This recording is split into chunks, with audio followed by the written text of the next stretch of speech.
Trods fjendtlige livsbetingelser er isbjørnen det største og farligste rovdyr på jorden. Takket være sine umådelige kræfter, sin vildskab og sin stærke lugtesans. Hvert år vandrer han tusindvis af kilometer alene gennem sne, is og vind. Det ensomste dyr på jorden. Altid på farten, altid på vej, altid med frosten under poterne og altid alene. Jeg er isbjørnen. Isbjørnen er mig.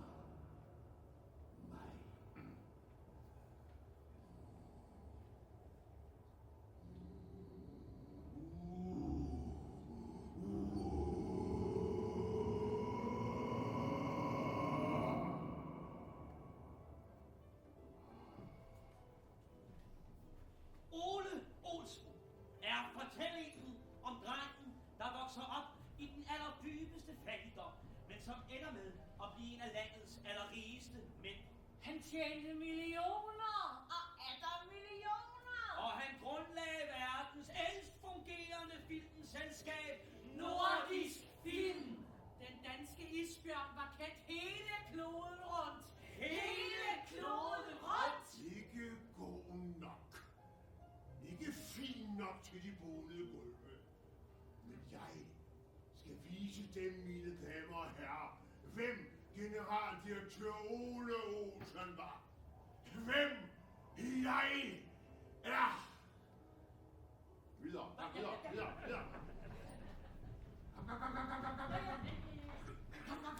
Kom. I skal fortælle historien om mig. Ja, det er derfor, I er kommet. Ja. Kom så.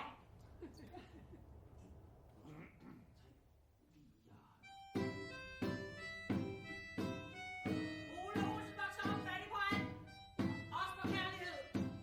Allerede var ganske lille, hvor han selv strække rundt og tikke sig til døden. Ja. Jeg kommer jo alligevel. Videre, kom. altid på vej, altid parat, Aldrig stole på nogen. og altid ulastigt klædt i jakke, støvler og hat. Og så er der det der, mine damer og herrer. Lige midt i ansigtet. Næsen. Se godt på den næse, som isbjørnen lugter sælens varme blod gennem kilometervis af tyk is. Lugter Ole her altid en god forretning? Ole har bare den her særlige sans til altid at gribe rigtigt i posen. Evnen til at tage chancen. Til at fornemme, hvad det er, folk vil have, før de selv ved det. Og til at tjene penge på det. Masser af penge! Som direktøren for filmselskabet Paramount engang sagde. Jeg havde som en troet, at den der danske isbjørn vil ende med en hel Hollywood!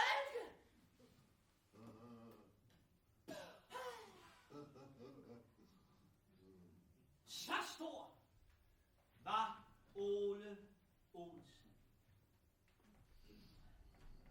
Så stor var Nordisk Film. Så stor, mine damer og herrer, var isbjørnen.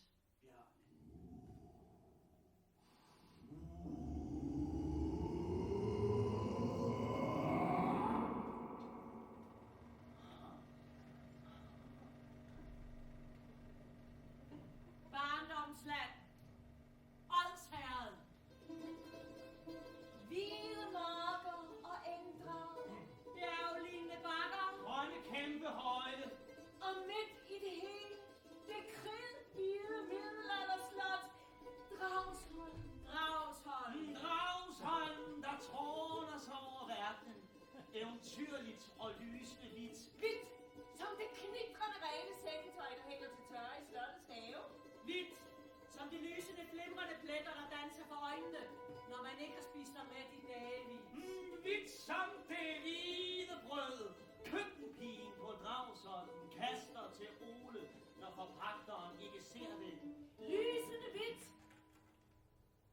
de drømme, der bor i Oles hoved.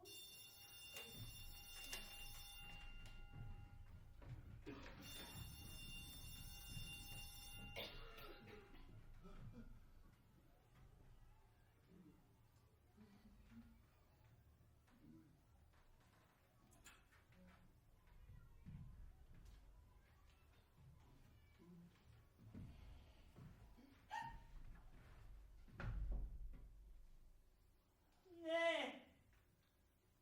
Ole Olsen fra Tabermosen er kommet her i dag. Længe siden, at vi har set noget til dig, Ole. Værsgo at tage overtøjet af. Må jeg ikke få lov til at beholde det på? Her i skolestuen, der tager vi overtøjet af, Olsen.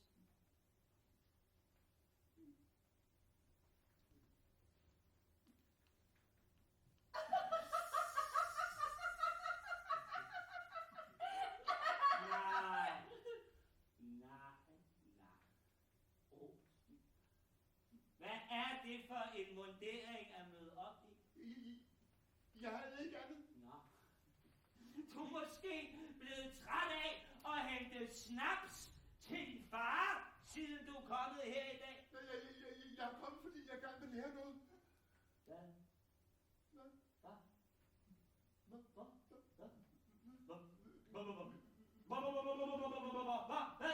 Hvad vil du gerne lære, Olsen? Jeg vil gerne lære det hele. Det hele? Det hele. Vil du lære det hele? Det må jeg nok sige.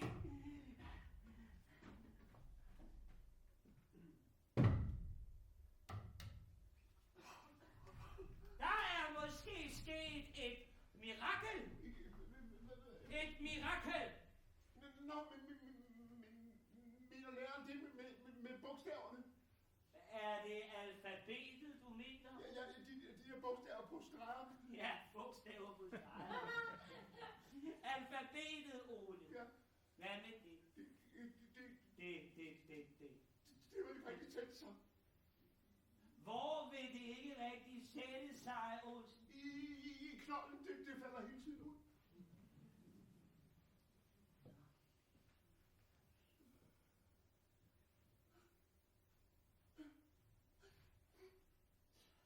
Man skulle ellers mene, at der var rigeligt med plads derinde. Ja, der er et helt slot. Og vi har. Kæmpe stort hvidt slot. Og når jeg bliver voksen, skal jeg bo højt op over fuglene og kigge ned på Dragsholm. Olsen! Hvad er man, når man har forstand på tingene, som jeg har? Man er klog! Klog på de ting, tingene sætter sig fast i knolden på en. Ja, og hvad er man så, når tingene, de ikke vil sidde fast inde i knolden på en? Dum. Ja. Så er man dum. Olsen. Så er man nemlig dum.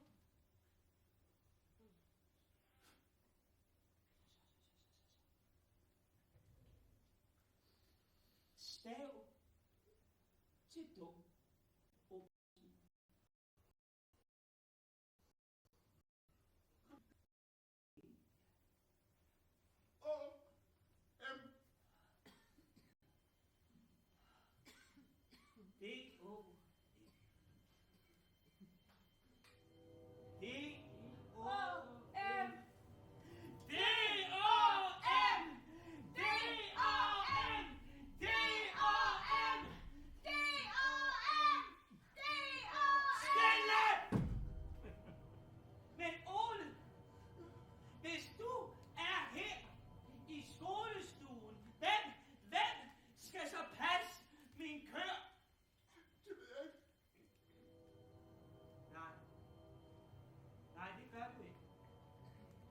Men nogen skal jo passe den, ikke sandt, Olsen?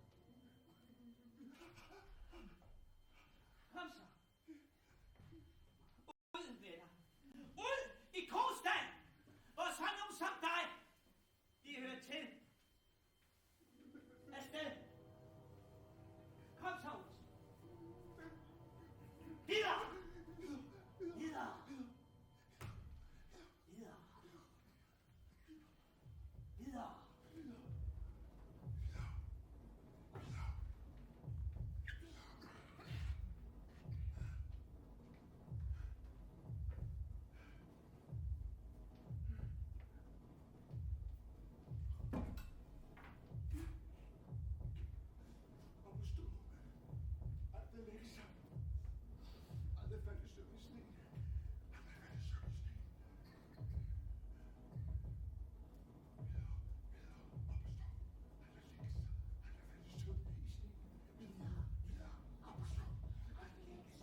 damer og herrer.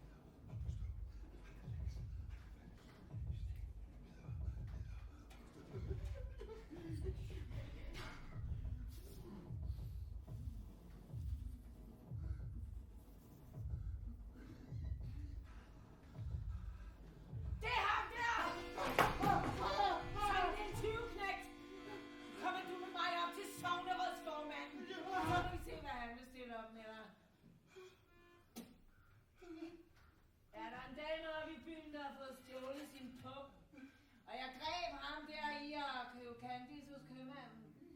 Det er en af Olsens snotunger, de har jo ikke sat til et æg, så jeg tænkte, at det nok lige var en sag for sognerådsformanden. Hvad har du gjort af pungen? Hvad for en punkt? Ja, det er en pung, du har stjålet fra damen. Jeg har ikke nogen punkt. Hvad har du gjort af den, sagde jeg? Jeg har ikke nogen punkt. Fordi du har smidt den fra dig? Nej, Fordi du har gemt den derhjemme? nej. Fordi du har smidt den fra dig? Hvor har du smidt den fra dig? Ikke nogen steder. Så du har den altså på dig? Hvad? Nej.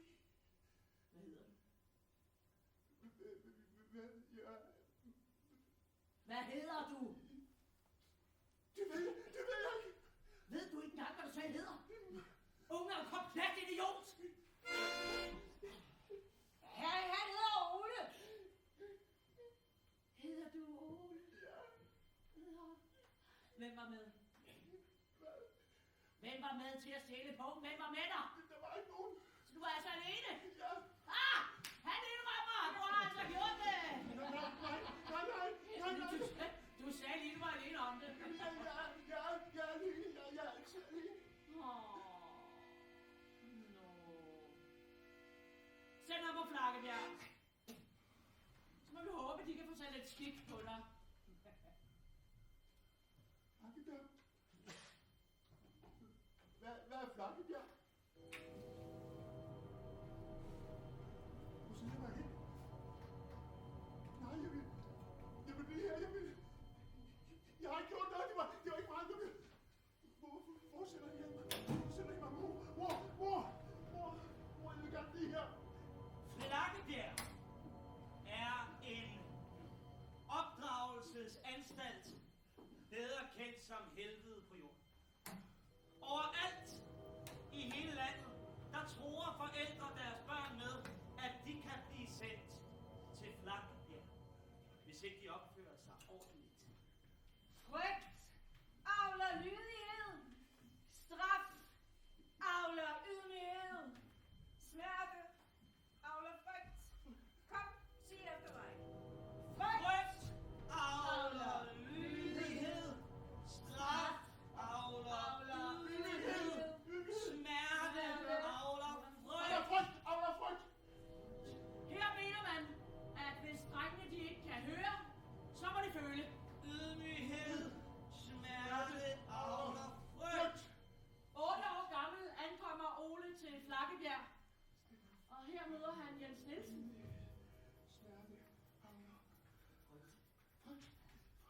Frygt avler lydighed. Straf avler ydmyghed.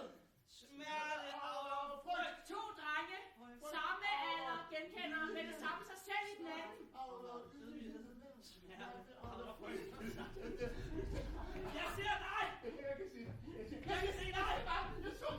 Jeg ser dig ude! Du er min allerbedste første ven. Nej, det er. Som 2 dråber vand. Som 2 dråber vand. Jens trøster Ole i den første tid og lærer ham, hvordan man skal klare sig på Flakkebjerg. Senere lærer Ole, hvordan han kan snakke Jens i søvn efter dagens mange tæsk. Det er uretfærdigt. Det er uretfærdigt.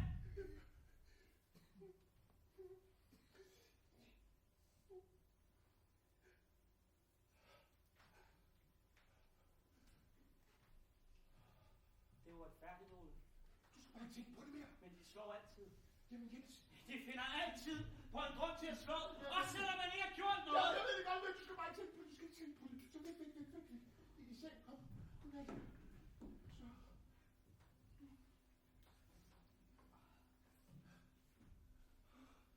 Så.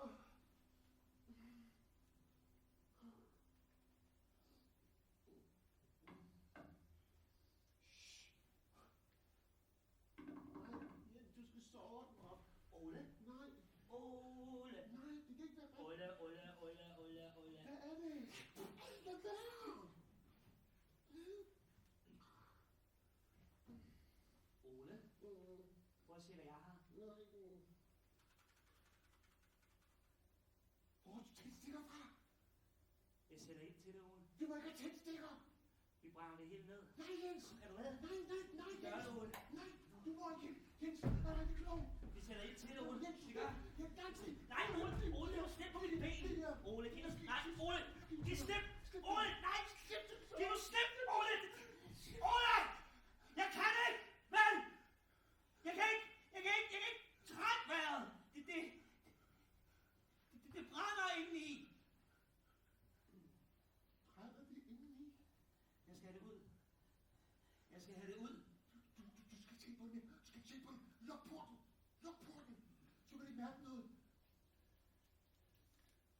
Jeg er nødt til at få det ud, Ole. Luk øjnene. Luk øjnene.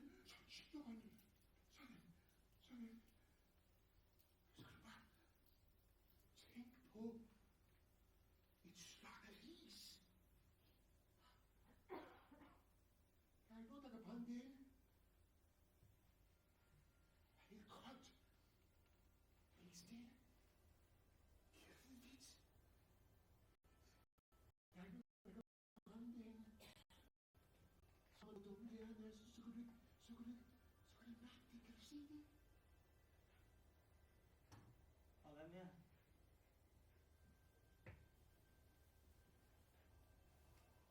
På det slot, der bor min far. Min rigtige far. Fordi han var blevet fortryllet sit isbjerg. Jeg var ikke kunne se mig nogen steder. Lena. Han kunne ikke finde mig. Så pludselig ser han, at det er flak i bjerg, der har taget mig. Og så kommer han ud med en stor isbjerg. Og så går han alt der til is.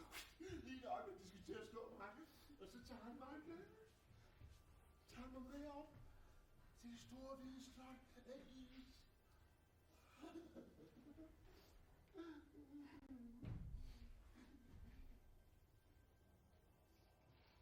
Jens, hvad er det? Hvorfor græder du? Hvad skal der ske med mig, når han kommer og henter dig? Så siger min far, han siger, kom Ole, kom. Og så siger han dig Jens. Også Du Jens. skal også med. Du skal med Oles allerbedste ven. Vores allerbedste ven. Du skal da komme også. Og så tager jeg med. Det tager han med op Og så kommer vi op på slottet. Ja. Også til din far. På det store hvide slot. Ja. Og så er der aldrig nogensinde nogen, der kan gøre os noget mere. Ingen Nej. overhovedet. Og så får de at se, Ole. Så får de alle sammen at se! For det er alle sammen at se! Og ved du hvad, Jens? Så bliver vi rige. Og så køber vi Flakkebjerg. Alle lærerne. Og Dragsøj. Og skoledame. Og sovnet hos formanden. Så skal de bare få at se, hvem vi er. Så skal vi vise dem, hvem vi er. Jens! Nej, hold nu op, Jens!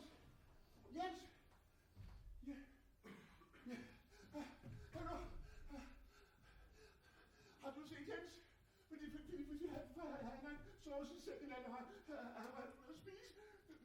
Jens! Olsen!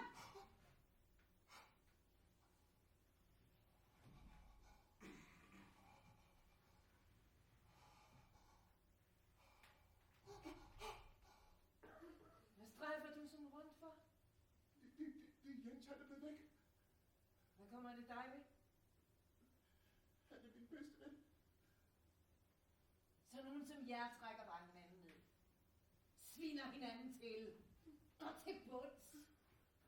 Er det virkelig det, du vil? Han er det eneste, jeg har. Du er det eneste, du har. Og du har ikke en chance. Ved du godt, hvorfor du er her? For at lære. Ja. Nu skal jeg lære dig noget meget, meget vigtigt. Kunne du tænke på det? Ja, tak. Det synes jeg, du skal gå ned i tørveskuret med den her kop vand og give til din ven. Så kan du sige farvel samtidig. Farvel. Hvor skal jeg hen? Jeg har ikke gjort noget. Det var ikke mig. Ikke dig. Du bliver her. Ham. Jens Nielsen. Jens. Jens. Jens. Jens.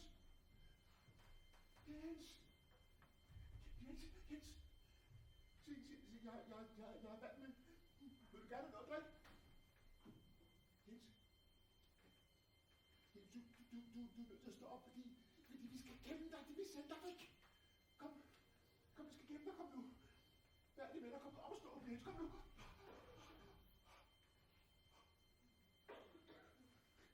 Dit ansigt.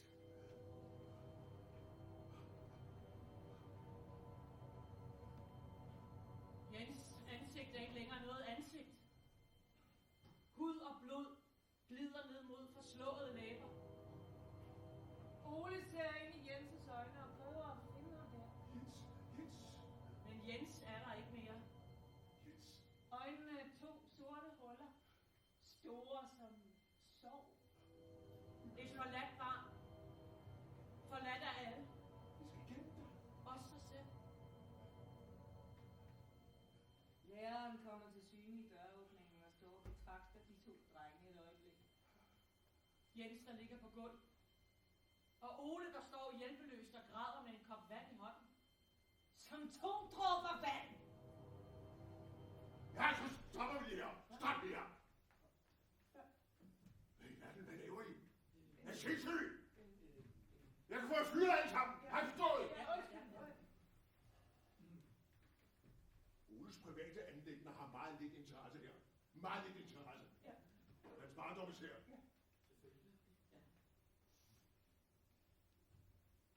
Videre! Kom så! Andre lægge sig, andre falde i søvn stik. Luk porten af is.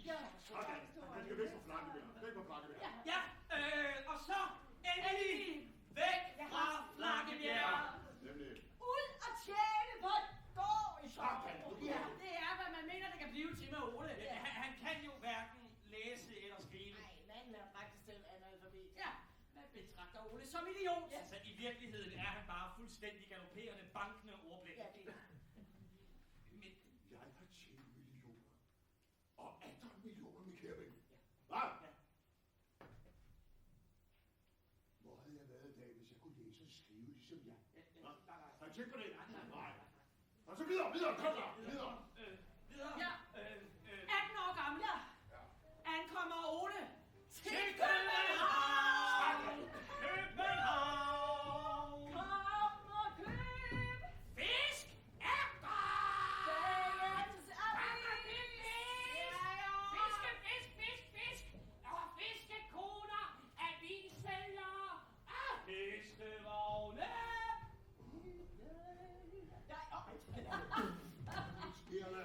Hold da kæft, mand! Du ligner en, der lige er kommet ind med 4-toget. Og det er der overhovedet ikke har brugt til, jeg er gået hele vejen på station. Stuepiger, stratenrøver, gadedrenge og offentlige fruentimmer. Ej, smukke.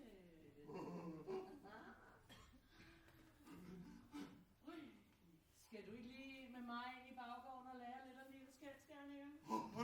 Nej, tak. Ej, kom nu. Det koster kun 1 krone. Jeg får 1 krone, og du noget, for jeg har ikke noget at give. Jamen, det er det, der er det smukke ved kærlighed. Jo mere du giver, jo mere får du. Hjertet vokser så større for hver menneske, du elsker. Se, jeg er ikke interesseret. Ungen er sulten. Ole får arbejde på restauranterne og på værtshusene. Der lærer han, Jeg er med. at man kan tjene penge på kortspil. Han smider mønt. Ja, jeg er med dig. Sådan der, tag det. Ja. Tag det. Kom så. Lige til det. Nej, det mener du ikke, mand. Ole, du sidder ikke og spiller kort, gør du det?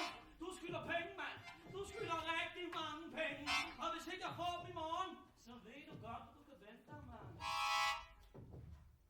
Som 19-årig kommer Ole ud i en alvorlig spillegale. Han får den idé at låne en vinterfrakke hos en skræddermester, han kender i gaden. Ja. Og med frakken over armen, så går han direkte ned til ham der kakkelåneren nede i Nybrogade og stamper den. Gælden, den er betalt. Men det er som at pisse i bukserne for at holde varmen. Ole Olsen! De er nødt for Mig? 8 dage på vand og brød. Så meget?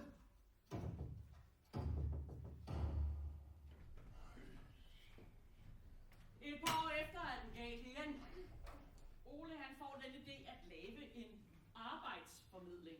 Der er meget stor arbejdsløshed i København på det her tidspunkt, så Ole, han tænker, at der må være et marked for den slags idéer.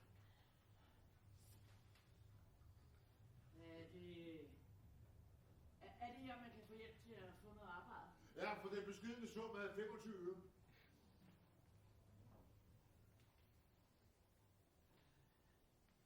Så meget? Det er en investering.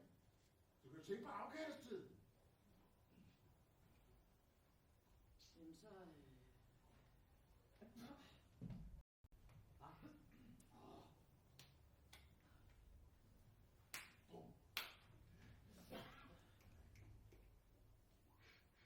Hvad så nu?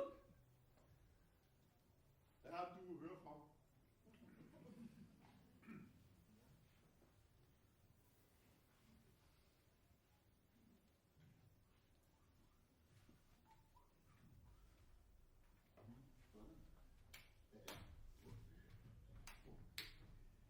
Der kom mange kunder i butikken. Der var bare lige det, der ikke rigtig var nogen, der fik noget arbejde. Så... Ole Olsen! De er anholdt for bedrageri. Igen? 4 gange 5 dage på vand og brød. Så meget. Indtil næste gang. Hvor tror du, der kommer næste gang? Så nogen som dig kommer altid tilbage igen. Hvor tror man det? Du ligner en flakkebjerdreng. Har jeg ret? Han ligner en flakkebjerdreng. Ja. Hvordan kan jeg vide det? Ved du hvad, det står skrevet i panden på dig, det kan du aldrig nogensinde vaske af. Du har ikke en chance, Olsen, du kommer tilbage. Jeg skal vise dig, hvad skal jeg. Jeg skal fandme vise dig. Jeg skal vise jer alle sammen. Pludselig en dag sker der det utrolige, at Flakkebjerg bryder i brand. Hvad? Flakkebjerg brænder. Flakkebjerg brænder! Flakkebjerg brænder! Flakkebjerg brænder! Kan det være Jens? Er det Jens? Jens? Ja. Jens Nielsen? Ja. Han sidder fængslet i Horsens statsfængsel. Gør det? Men Ole, nu har du chancen. Hvad mener du? Lynet skulle ned. Måske var det Gud. Tror ikke på Gud. Nej, det kan godt være. Men hør nu efter. Altså, alle skudsmålsbøgerne, alle rapporterne, alle anmærkninger, alt det, der lå på Flakkebjerg, det er brændt. Jamen, forstår du ikke, hvad det her betyder? Du kan starte forfra nu. Du kan blive til en anden. Ja. Du kan blive Lige præcis den, du vil være. Nej, jamen for søren da. Der står min gamle ven Ole Olsen jo. Ej.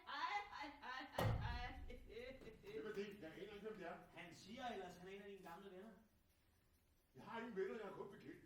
Måske er det her chancen. Chancen for hvad? Halløj, Olsen, det er jo mig. Tag den. Nå! Ja, det er det. Ja, nej, det er godt nok længe siden. Ja, det er det. Jeg har været ude siden, ja. Hold da op. Ja. Ja. Nå, hvad er det for et fint apparat, du render rundt med? Ja, men nej, det er jo sådan en panoramaboks, jeg render rundt med på markedet. Nå? Ja. Jeg har 6 linser og en elektrisermaskine og det hele herinde, ja. Nå. Så hvad kan sådan et monstrum tjene på en dag, så? Ja, jeg ved jo ikke rigtig sådan helt præcis, jo. Men jeg tror, det er noget i omegnen af 5 kroner, tror jeg. Ja. Så meget alligevel? Ja. Og de er lettere at imponere i provinsen. Nå, Ja. hold op. Nej. Den ser godt nok ud til at være temmelig tung for at slæbe rundt for det. Ja. Man skulle nok have sig en lopcirkus. Sådan som ryggen den værker. Ja, eller også så kunne man overveje at lege den til mig for 3 kroner. Nu? Ja, for en dag. 3 kroner. Jeg ikke tale om. Kom nu, 3 kroner lige hånden. Nej, du må have spist søbåsen. Hvis jeg skal lege den her til dig, Ja. så skal jeg have mindst 8 kroner. 8 kroner for ikke at lave dagens gerning. Ha! 3 kroner, kom nu. 3 kroner, du vil jo gerne. Det kan jeg se på dig. Kom.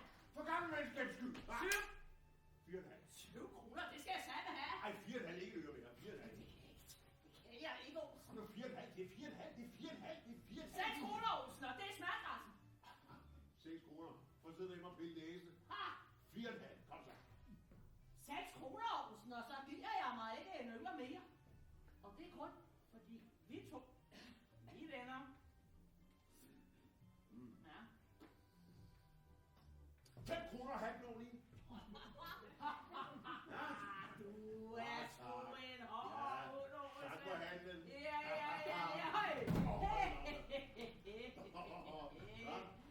Ja, farvel, Olsen. Ja, farvel.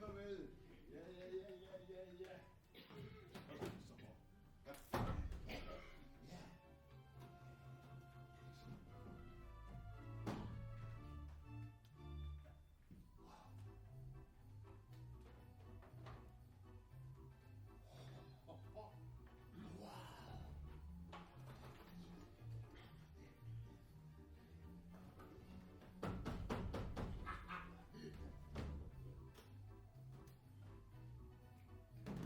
Mine damer og herrer! Kom derover! Hvem tør kigge ind i min magiske kasse? Ja, er der nogen? Nej. Ja, værsgo. 10 øre, tak. Inde i kassen, der er sat et avisudklip med en tegning, der viser gårdsdagens antal på konsalpris. Se, når man bukker sig ned og kigger ind i kassen, er det som om hele verden udenfor forsvinder, og man befinder sig lige i det øjeblik, at skuddet falder, og gerningsmanden smutter, og 2 vidner løber hen på ham. Ikke oplever når man bukker sig ned og kigger ned i min magiske kasse. Ja, Tyre. Tyre, kom nu, Tyre. Nå, ja, så er det lukket. Jo, tak for det. Og fornøjelse. Da dagen er gået, har jeg tjent 260 kroner. 260 kroner på en dag! Du,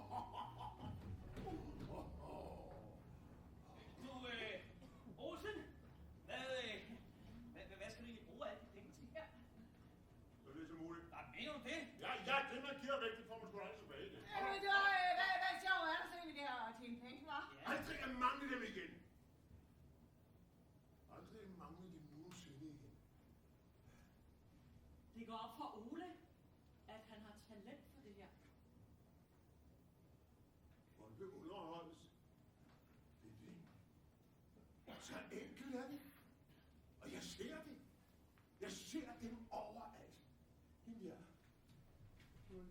sin forlovede i går. Og ham der har mistet alle sine forretninger. De vil bare gerne grine. Eller græde for den sags skyld. Bare for en stund at kunne glemme sig selv. 260 kroner. På en dag!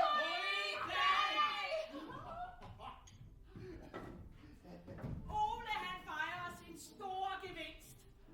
Og ude på aftenen, så får han på en eller anden måde forvildet sig ind til dans. Som en hund i et spil kejler står han over i siden og svejer med en øl i hånden. Ole, han ser en ung dame danse med en anden mand. Tværs gennem rummet får de øjenkontakt.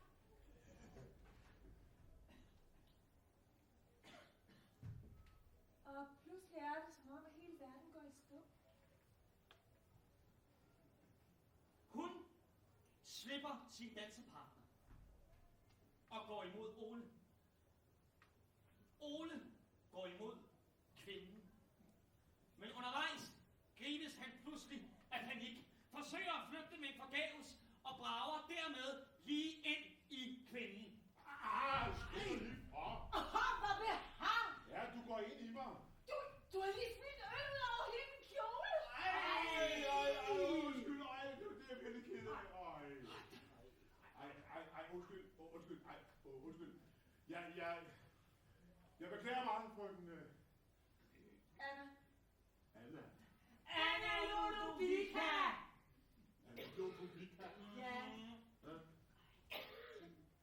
Hvad kan jeg gøre for at gøre det godt igen? Hvad som helst. Du kan bare sige lige præcis, hvad jeg tror faktisk, jeg har. Du kan danse den næste dans med mig. Jeg danser ikke. Du sagde hvad som helst.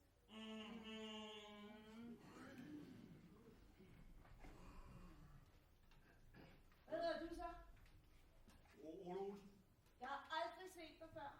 3, 4. Hvor kommer du fra? Ingen sted.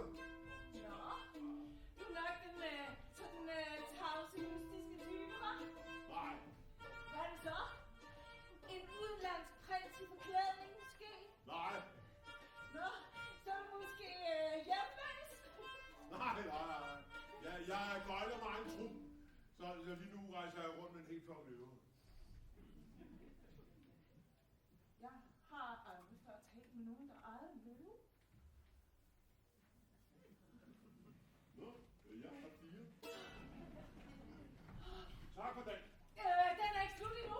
Amen. Det er den for mig. Sig mig engang, er du selv klar over, hvor uforskammet du er, hva'? Prøv en gang at gå hjem til dine forældre, Anna Ludovica, og så siger at du har danset med en gøjler hele natten, så skal du bare sige, hvad de siger til det. En høj, flot gøjler med 4 løver. Ja. Goddag. Hvorfor er du bange?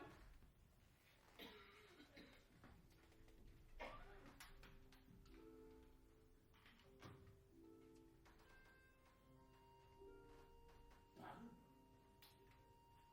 Hvem skulle være bange for? Nej, Hvorfor skulle være bange for mig? fordi jeg så dig i Ulehuset. Fordi jeg ser dig. Jeg har gjort det. Jeg så dig se mig. Nå. Jeg så, hvordan dit blik der skiftede ligesom et rovdyrs, lige inden det sætter kløerne i sit bytte. Jeg ser dig, Ole Olsen. Jeg ser lige igennem dig. Hvad siger du? Anna Ludovica. Anna Ludovica. Hvorfor siger du mit navn på den måde? Ja, det kan være, jeg tager dig med i min tro. Jeg var bare på. Ej, du laver sjov. Nej, det gør det. Anna nu, ja, mine damer og herrer, seersken, Anna Ludovica. Bum.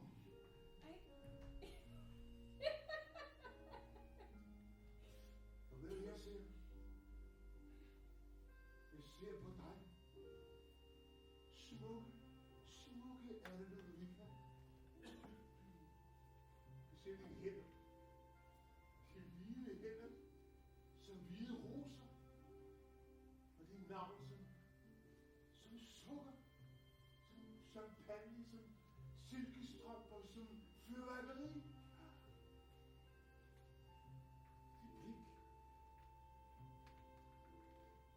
Det blik.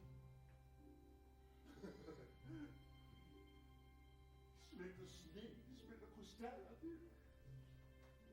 Jeg tror, jeg sejler. Jeg tror, jeg giver op. Jeg giver op. Jeg giver simpelthen. Ej, for helvede. Jeg er det bedste af med alene! Nå, så er det jo meget heldigt, at de her 2 hvide roser, de går hjem nu, og de tager mig med. Nej, bare en sidste. Du kender ikke min far. Nej, det er rigtigt. Hvornår kan jeg møde ham? Skulle jeg præsentere min far for en gøjler? Hvornår ses vi igen? Det kommer da an på, om jeg overlever. Jeg er allerede 20 minutter forsinket. Jeg skal da være heldig, hvis jeg overlever 20 minutter efter du er gået. Det må jeg nok sige Shakespeare. Ja, hvad? Nej, det var bare... Shakespeare, hvad? Det var bare... Ej, hvad er det? Ja, hvor du går i skole henne? Brager i dig. Nej, Ole. Hvad er der? Nej, men jeg ved det godt. Du er alt for fint til sådan en som mig. Hvorfor? Hvad er der galt med dig? Ja, hvad er der galt med mig? Hvad synes du, der er galt med mig? Jeg synes ikke, der er noget som helst galt med dig. Ej, lige bortset fra det der Shakespeare noget. Det var bare for sjov. Lad være med at tage på mig. Ja, okay. Du skal lige blive her. Ja, nu stopper det! Hvad fanden er du ude på vagten? Får mig ned med vagten, eller hvad? Nej, hvorfor skulle jeg være det? Ja, for det er alle. Jeg er ikke alle. Nej, jeg har bedst at lide. Sådan er det. Hvem er Peter Del, hva'? Sådan er det. Se på mig! Se på mig! Se på mig!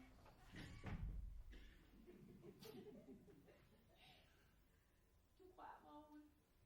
Du gør helt herinde, hvor ingen nogensinde har været før. Jeg kan ikke forklare det, men jeg kan mærke det. Tak for det. Mød mig i morgen på Kongens Nytorv fra Dagnitær kl. 3. Klokken 3, Godnat. Så du. hvis du tør. Hjemme.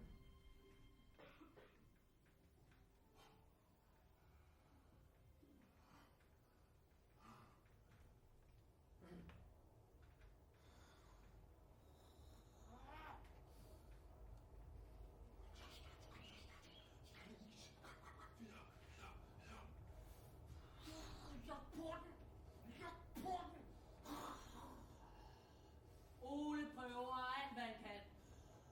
Men der er noget, der knager og brager og brister. Der er noget, der sprækker. Hende, Anna, har på en eller anden måde fået klemt sig ind i murværket, og Ole kan ikke få hende ud. Ligegyldigt, hvor meget han prøver. Og drømmene, lysende hvide, begravet dybest nede for længe, længe siden, begynder langsomt at røre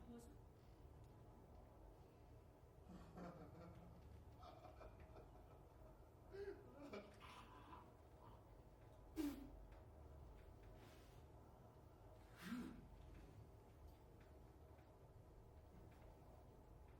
Hvis du tør. Sommeren.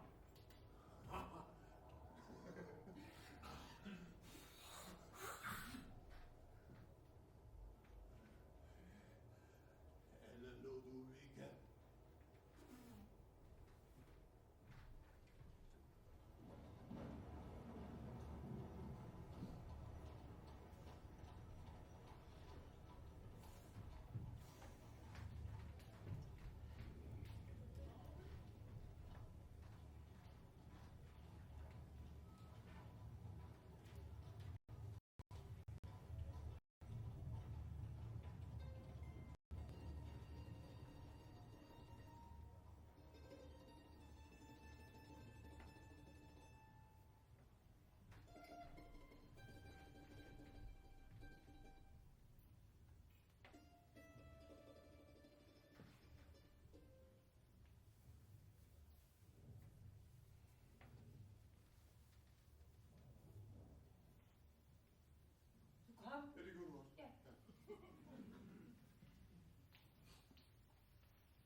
Shakespeare?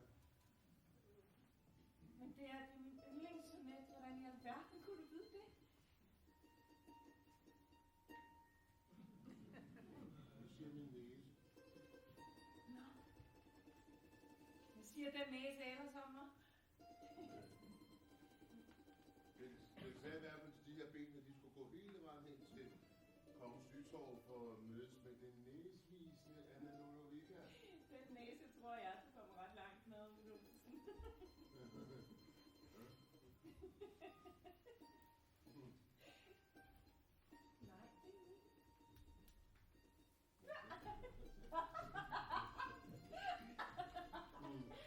Kammerdyb! Læs alt om henrettelsen af Jens Nielsen i Horsens Statsfængsel! Kammerdyb! Hvad er det, du så siger? Hvad er det, du så siger? Henrettelsen af Jens Nielsen i Horsens Statsfængsel! Hvad er det, du så siger? Rolig, hvad er det, du gør? Rolig. Jens, jeg kender ham, han er min allerbedste kostebæk, som 2 dråber vand. Læs Paulis rørende skildring af Jens Nielsens sidste timer og sørgelige endeligt! Ja, værsgo. Giv mig en. Tak. Ja.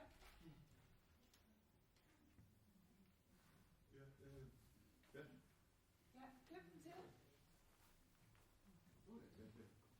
Ja, tak.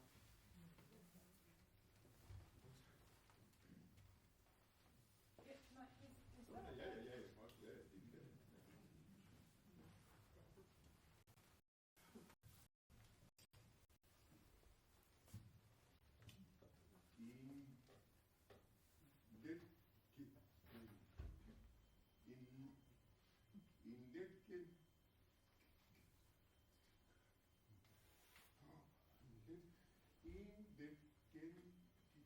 Ja, det er det.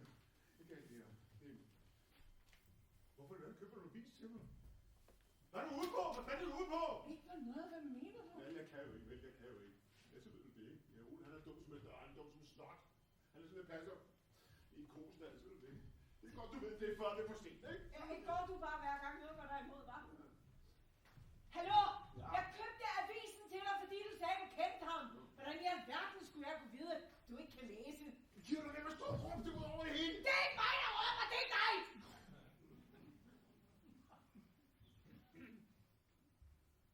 For du er ikke dum, Ole. Hvis du er dum, så havde jeg ikke spildt så meget som et minut på dit selskab. Hører du? Jeg vil have dig. Det har jeg bestemt. Så nu bliver du her!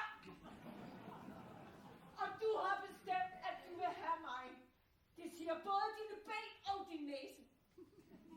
Og din næse, den tager aldrig fejl, vel? Nej! Godt. Sæt dig derovre, så vi kan læse den avis sammen. Nu!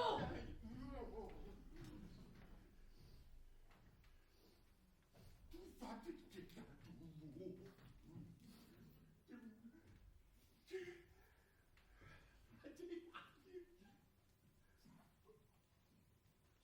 Kæmpe stort hul. Det hele løber ud. Du er bare du bare det.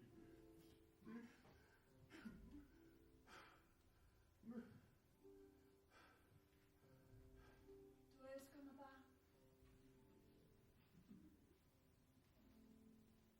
Gør det? Ja. Og jeg elsker dig.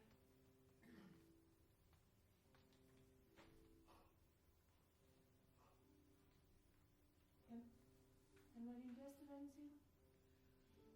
Ja. Kan du bare? Ja.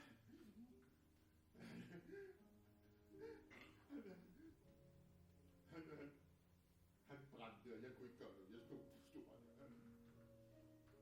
Han var min allerbedste ven, og jeg kunne slet ikke.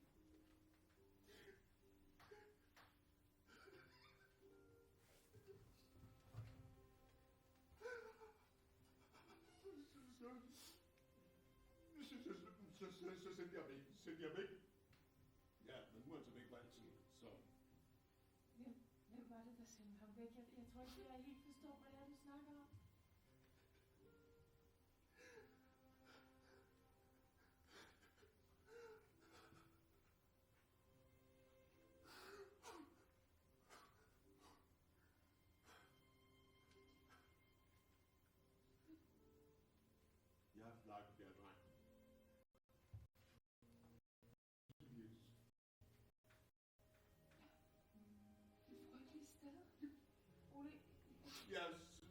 så ved du også det, ikke? Så ved du det. Jeg taler ikke om det.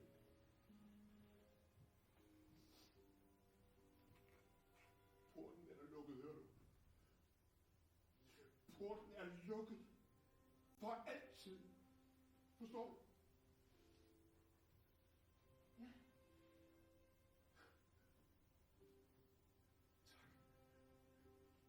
Tak.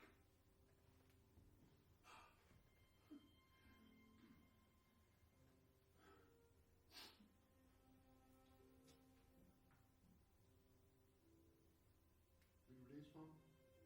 Er det noget, du vil have? Ja, jeg vil. Jeg vil være dine øjne i bogen og i avisen og i regnskaberne. Ej, de sidste der, det behøver du altså virkelig ikke. Tallene, de sidder rigtig godt fast herinde. De sidder nemlig lige, hvor de skal. Ja, det tror jeg. Kom.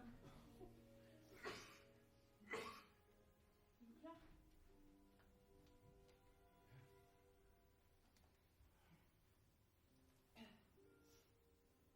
En let, gennemsigtig tåge hvilede i går morges over Horsens, da byen vågnede, og da alle spurgte, skal henrettelsen der finde sted i dag? Mine damer og herrer, den sidste henrettelse ved økse her i Danmark. Der har været meget togtrækkeri frem og tilbage, men nu er majestæten endelig gået med til at tage livet af Jens Nielsen. Vi befinder os i den indre vestlige gård i Horsens statsfængsel. I det solen står op, åbnes døren, og Jens Nielsen kommer til syne. Alle fængslets fanger er stimlet op på rad og række på samtlige af fængslets etager for at overvære det bestialske teater. Stående Skræk her og advarsel. mellem 4 velvoksne fængselsbetjente synes Jens som et lille barn.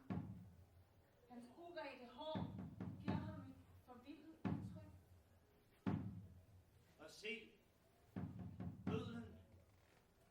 Tror jeg ikke, han er mere nervøs, end han vil være ved? Sidste gang han var på arbejde, gik det helt galt. Hele 3 gange måtte han hugge. 3 gange skreg den dømte i smerte. 3 gange spjættede den lemlæstede krop. 3 gange sprøjtede blodet og satte sig som små dråber på bødlens maske.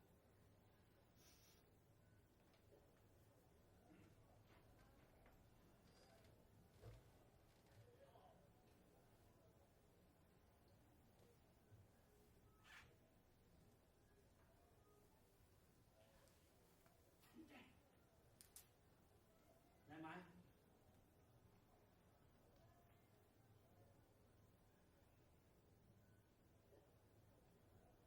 Sådan.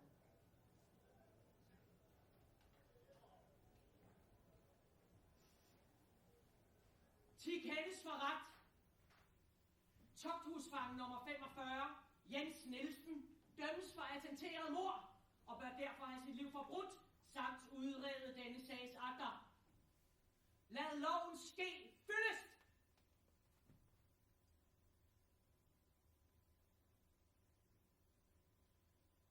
Jens tørrer næsen i skulderen, og så trækker han vejret dybt.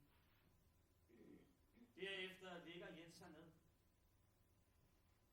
Bødlen spænder Jenses arme fast og går så hen og henter øksen. Stilhed.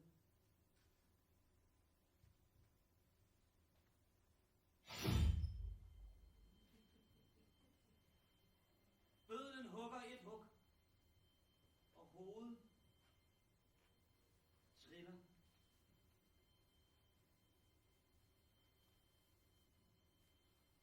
Nancy.